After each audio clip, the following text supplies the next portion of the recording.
Why is Larry Ellison trying to buy Warner Brothers Discovery? He just bought Paramount. Why does he want media companies? Why would he? He wants to hang out with movie stars? No. He's a fucking ego problem? What does he do now? He runs the largest data storage and processing company? Why? Well, before founding his company called Oracle, he worked on a project for the CIA called Oracle, where he was paid to build a database for the government. And so he probably has and knows how to get data on all of us. Good. I don't get how this is all somehow connected. You just said it's connected, so you must know.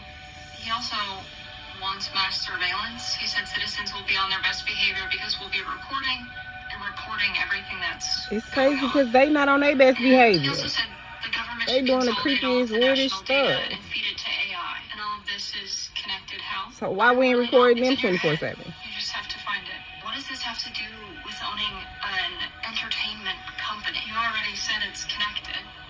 Just tell me how. Well, his data centers are the ones that OpenAI, the company behind ChatGPT, relies on.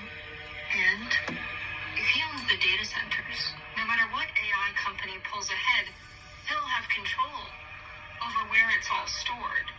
So he's put himself in a position that even when the AI bubble bursts, he'll succeed no matter what. And so he's buying media companies so that he can create AI-generated content. Good. But what if no one watches it? You think he hasn't thought of that? The TikTok deal? Why? He's reported to be that leader of the group of investors making a bid to buy TikTok. More? Well, he also has the data to do hyper-targeting so that people get a tailored algorithm of AI content. And so it's about control. He wants to control the information we get through AI, the media we see. It won't be entertainment though, will it? It will be propaganda that looks like entertainment. Good. And so while everyone's focusing on what the administration's doing, Larry Ellison is quietly building this empire. The worst kings are quiet. The worst kings are quiet. Citizens will be on their best behavior. Because I'm so tired of hearing it because they are not on their best behavior. They are up there clowning. They are creeps, pedophiles, losers, morons, jerks, dickheads, like the scum of the earth. Said no wars that don't even exist. Like, them wars not for us, them wars for them and their egos.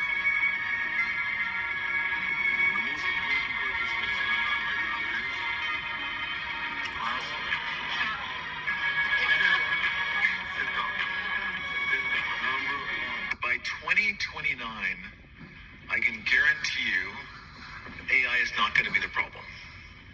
Because the simple phrase, the race goes on.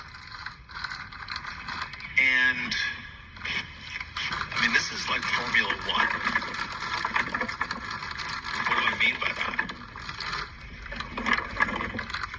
Really not one winner. I mean, you got three people on the podium.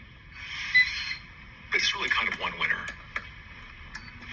Someone's going to be better than this than anybody else. And multiple people are trying. And there is a race. If you listen to Jensen Huang, and I'm sure you do, I know you do because I've seen his stock price, and I know. I went to dinner with Elon in Nobu Palo Alto. I went to dinner with Elon Musk, Jensen Huang, and I went to dinner, and I would describe the dinner as Oracle and me and Elon begging Jensen for GPUs. Please take our money. Please take our money. By the way, I got dinner. Please take our money.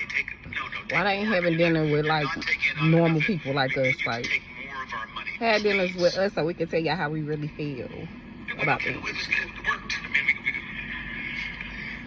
Give us our money so we can show you what to do with it. Oh my God, when I watched this movie for the first time, my mind was blown. And I didn't watch this until I was 34 for the very first time. My niece was like, I've been watching this. I never knew about this movie. It blew my mind. Like, just to think that we could be living like that. Everything around us is fake.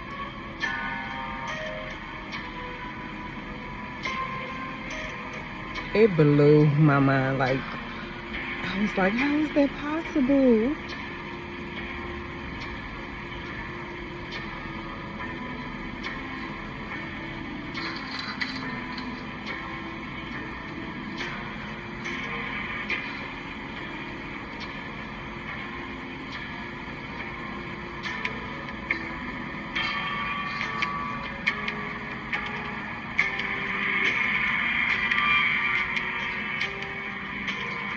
I was just so blown away by this movie. I'm not gonna lie to y'all.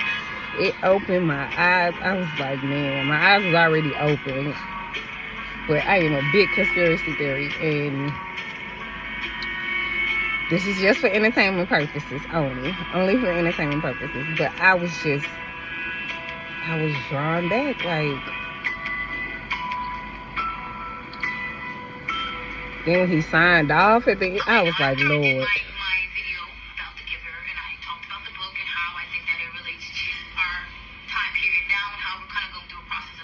I read this book when I got my GED at 21 and opened my eyes.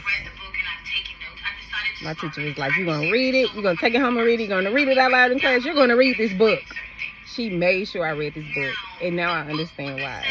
The book is way more detailed than the actual movie, and that's normally how, when a movie starts off as a book, that's normally what happens. They left out so much, but I feel like they did it on purpose. Mind you, this is the same book that was banned from certain schools, and Why? it was pushed for some of us to actually read in school. So some schools banned it, or some schools actually pushed for it. And they said that it was pushed to push critical thinking. Shout out to my GED teacher, because it was critical thinking for me. And she made sure I got my GED in 6 weeks. She did not play with me. Certain states probably would not want them to think this way. Now let's take a look at the synopsis, or like certain things as to why the book was the way it was, right? So here's why the giver was talking to us in schools. So the lab aimed to promote content comprehension, critical thinking, empathy, and self-awareness. The giver's story is rich with themes of social and civic dilemmas and challenge students in sense of ethics and social responsibility. So the version was usually taught from grades 5 to 7. Like I said, most of us read it in middle school. And so the book essentially is about, sameness. Having my first child made me get my GED. When you go and look up what the book is about, what the movie's about, it literally says just that. But if you keep looking about certain parts of why the book was worded in certain ways, you find out a lot. You get a kind of understanding, but we're going to talk about that a little later. Now, getting into the movie, there are a lot of spiritual things that I noticed in the movie off rip that a lot of people probably didn't realize. I was addicted to the movie. I was addicted to the book. I was addicted to the collection, the book collections of them. I was just addicted to them all because it just opened my eyes. Everything is in black and white. But when you're reading the book, it takes you a while for you to understand that everything is in black and white. So it takes you a while. Everything progresses. You learn that everything is in black and white. But of course, a visual version, of course, is going to be fast. But what you learn spiritually is that the mother and father dynamic, or the feminine energy, has been flipped. Yep. So in this world, the feminine energy is the father. And the father is a nurturer. So he's the one that takes care of the newborn. And he was so caring. And the mother, she's in the I thought he was lost but caring. She's a lawyer. So that was something that I noticed, how the flip. So it was just such a dynamic flip, such a dynamic twist of how in this matrix, feminine energy and masculine energy is flipped. Everybody is assigned the child. So you're not birthing a child, you're assigned the child. That's what killed me. I was like, how? Why? There's no marriage. So you taking the baby from the woman who birthed the baby? Everything is the same. You're assigned one female child and one male child. That's it. That's all, literally. Wasn't that like that in China though? You have stuffed Where you only can have a boy and a girl, you only can have 2 kids? animals. They don't refer to them as stuffed How many animals. people let me They know? refer to them actually I'll probably as, be reaching. what are they? Stuffed objects or comfort objects. Comfort objects. And if you're an animal, or they do refer to you as an animal, they refer to the uncivilized as animals. It's not even, animals do not exist within this matrix that they have. And in the beginning of the movie, you see that it's a big, like, matrix within a matrix, and they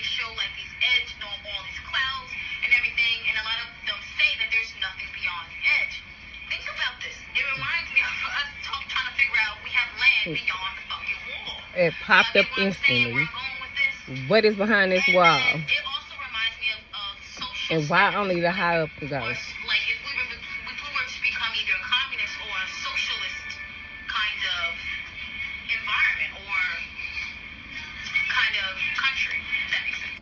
They are performing nightly rituals and morning rituals. They are not talking about this. In the movie, they do not show the dream ritual.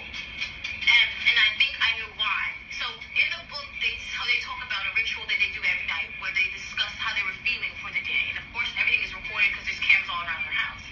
And then at night, at night, that's what they do. They record, their feelings for the day. And in the morning, they're supposed to report their dreams. And in the book, Jonas has a sexual dream about his friend. And so they call it the stirrings. And in the book, they never mention this. This is a PG film. Why the fuck would they mention that, right? Right. But that's what I found interesting. Later on, Oh my God, if y'all can find part 2, I could not find part 2 of her video. I was all over her page and I could not find part 2. that he has, But in the book, Jonas has a dream about bathing Fiona, like literally bathing, because they'll go and volunteer and bathe the old people and work at the old homes or whatever. And that's what I find fucked up too is But they was you little realize that boys. they're suppressing these emotions that these people are having in order to create the same. Don't that remind y'all of vaccination though? Like, they're putting something inside our bodies that we don't know of. We don't know what it is. It could have been suppressing our powers that we already had, but they suppressed it at birth. Because you get vaccinations at birth. How they talk about the mark of the beast and how they talk about the chip, why wouldn't a chip be able to suppress your emotions and your overall attraction? It's going to cause problems. I mean, emotions are not the same. Everybody's not going to have the same emotions. So they have to figure out a way to control your emotions within that matrix that they created.